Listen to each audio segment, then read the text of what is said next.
गणेश चतुर्थी की आप सबको बहुत बहुत शुभकामनाएं। आज गणेश जी का बहुत बड़ा पर्व है। एक पेशेंट हैं जिनको हमने एडमिट किया सवेरे बिकॉज इनकी हिस्ट्री थी पैल्पिटेशन की। यहाँ के ईसीजी कहाँ चले गए? अच्छा, वो इनकी हिस्ट्री थी पैल्पिटेशन की, और पैल्पिटेशन मतलब abnormal rhythm, heart beat feeling होती है। तो पैल्पिटेशन में कई कारण होते हैं। कई के ईसीजी कराया गया तो ईसीजी में एबरेंटली कनेक्टेड कॉम्प्लेक्सेस आए और एट्रियल फिब्रिलेशन आया।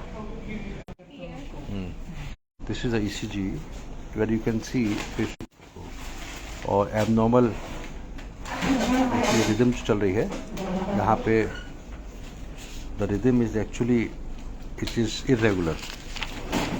तो irregular rhythm with aberrant conduction first time किसी यंग पेशेंट को हो जाता है तो he requires a lot of evaluation. तो सबसे पहले इनको एडमिट किया, but by the time he came इनको 2 दिन से चल रहा था। ECG became almost normal and so there was no arrhythmia, but we have a documented ECG. This is normal ECG and with normal sinus rhythm, and this is abnormal ECG with a, if you can see difference between abnormal यहाँ पे regular एक के बाद जो beat आ रही है वो regular है। This is regular beat. एक एक्टोपिक आया है बीच में। यहाँ पे देखिए जो एक बीट फिर हार्ट धड़का फिर धड़का। यहाँ पे जो बीट के अंदर वेरिएशन है ये कभी थोड़ा देर पे आ रहा है, कभी जल्दी आ रहा है, तो it's not regular. This is known as irregular heart beat. तो this is irregular heart beat जो कि एट्रियल फिब्रिलेशन में होता है। और ईसीजी का अपने कंप्यूटर ने डायग्नोसिस एट्रियल फिब्रिलेशन बनाया। What is atrial fibrillation? Atrial fibrillation is actually abnormal conduction through the AV node। जो हार्ट का ऊपर का हिस्सा होता है एट्रिया और नीचे का हिस्सा होता है वेंट्रिकल। जब हार्ट का जो ऊपर का हिस्सा है एट्रिया, नॉर्मली दोनों सिंक्रोनाइज होते हैं एट्रियम और वेंट्रिकल के। तो हार्ट के अंदर साइनस नोड जो बनती है PQRST जो ECG में आता है, मैं आपको दिखाता हूँ। ये पहले एट्रियल कॉन्ट्रैक्शन होता है जो P वेव आती है, QRS है वेंट्रिकुलर कॉन्ट्रैक्शन और ये ventricular relaxation. So this is one complete heart beat cycle. Atria मतलब ऊपर का हिस्सा पहले कॉन्ट्रैक्ट करता है, उसके इमीडिएटली बाद वेंट्रिकुलर कॉन्ट्रैक्ट करता है और हार्ट पंप करता है लाइक दिस। जब हार्ट का ऊपर का हिस्सा 300 की स्पीड में कॉन्ट्रैक्ट करने लगे, बहुत स्पीड में, उसको फिब्रिलेशन कहते हैं। There is no contraction but it's fibrillating. अब वो अगर इतना ही नीचे भी करने लगे उसको वेंट्रल टेकार्डिया कहते हैं। Patient will have sudden cardiac arrest. तो हार्ट के अंदर एक सिस्टम होता है कि जो ऊपर का हिस्सा कॉन्ट्रैक्ट कर रहा है और जो नीचे का हिस्सा कॉन्ट्रैक्ट करेगा, क्योंकि after some time few milliseconds it will transmit to the lower part. AV node होता है, एवी नोड विच ब्लॉक्स। तो ऊपर का जो कॉन्ट्रैक्ट कर रहा है 350 या 300 पे, नीचे का हिस्सा 110-120 पे ही कर रहा है। अगर 300-350 नीचे भी करने लगेगा तो there will be no cardiac output and there will be almost like cardiac arrest and patient arrest हो जाएगा, patient will die। So there is a system by the God कि at every node पे कि नीचे का हिस्सा will contract only 100-110 जो कि इनको हो रहा है, लेकिन irregular। कभी कुछ बीट ट्रांसफर हुई, कुछ नहीं हुई, कुछ ट्रांसफर हुई, कुछ नहीं हुई, इसलिए irregularly contract करता है atrial fibrillation। This does not lead to death as such, no cardiac arrest, but इसमें एक रिस्क होता है कि अगर लंबे समय तक चलेगा तो ऊपर का हिस्सा जो एट्रिया होता है उसके अंदर क्लॉट बन जाता है, क्योंकि it is fibrillating and there is no flow there is no flow. Blood जमा हो जाता है, वो क्लॉट बनता है, वो क्लॉट कई बार ब्रेन में जाता है, और जब क्लॉट ब्रेन में जाता है स्ट्रोक हो जाता है, यानी पैरालिसिस हो जाती है। One of the very common cause of stroke in young is atrial fibrillation. तो common cause of stroke in young is atrial fibrillation. अब इनका इवेल्यूशन किया हमने, HS स्टॉपरिन टेस्ट किया, वो एबनॉर्मल नहीं था, नॉर्मल था। ECG नॉर्मल हो चुका था और इनको बीच में एक्टोपिक एक्टिविटी आ रही थी।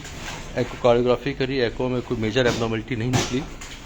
To complete the battery of test, आजकल यंग पेशेंट में एथेरोस्क्लेरोटिक हार्ट डिजीज हो रही है और इनको हाइपरटेंशन की हिस्ट्री थी। तो हमने डिस्कस किया, हमने कहा वैसे तो मेजर इंडिकेशन नहीं है, but there is no harm in doing a complete test and that is angiography. और हमने इनकी एंजियोग्राफी की जांच करी और एंजियोग्राफी इनकी normal I. I will show you the angiographic shot. Acquisition में नहीं आ रहा है और तो एंजियोग्राफी नॉर्मल आ गई है, तो वी आर एश्योर्ड कि कोई मेजर कोरोनरी आर्टरी डिजीज नहीं है। ये रिदम डिस्टर्बेंस है, इसको फर्दर इवेलुएट करेंगे। अभी नॉर्मल है। बेटा इसको एक्विजिशन में दिखाना जरा।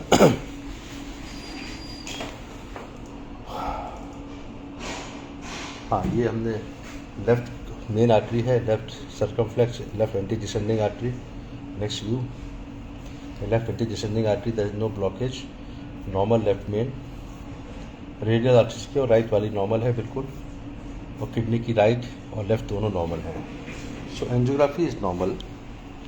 सो now we have concluded, almost concluded. Now electrophysiological study, अगर फिर से एट्रियल फिब्रिलेशन आएगा then will do electrophysiological studies. To summarize, atrial fibrillation is an uncommon abnormality which is not fatal as such, but it is an abnormality of the rhythm. It's a rhythm disorder जिसमें कि the atria, which is the upper part of the heart, it fibrillates at the rate of 300 to 400 beat per second, sometimes 250, and only few beats are transmitted to the lower part, and the lower part of the ventricle, they contract at the rate of 100 to 150 beat per minute. The patient has symptom of palpitation.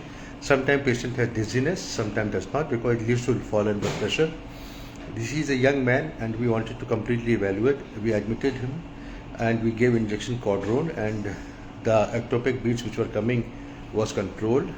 To complete the battery of tests, we did echocardiography, we did HS troponin, we did electrolytes, and we have also done a coronary angiography, because these days young and younger population are getting, we could have delayed angiography, but as a family wanted to have a full battery of tests done completely, we could also have done CT coronary angiography, which takes time. But to complete the battery of tests, we have done catheter angiography from the radial route, which has turned out to be normal as we expected. But now we are assured that this patient does not have any major coronary artery disease.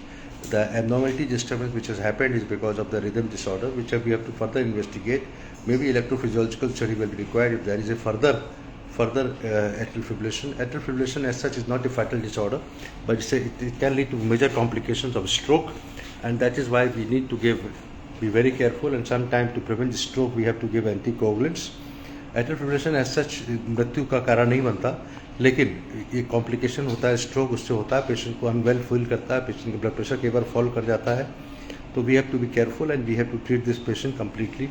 Thank you very much, doctor V Gupta, talking about atrial fibrillation and its implications and the test which we have done. Today is 7th of September, Ganesh Chaturthi. Once again, happy Ganesh Chaturthi to all of you. Thank you.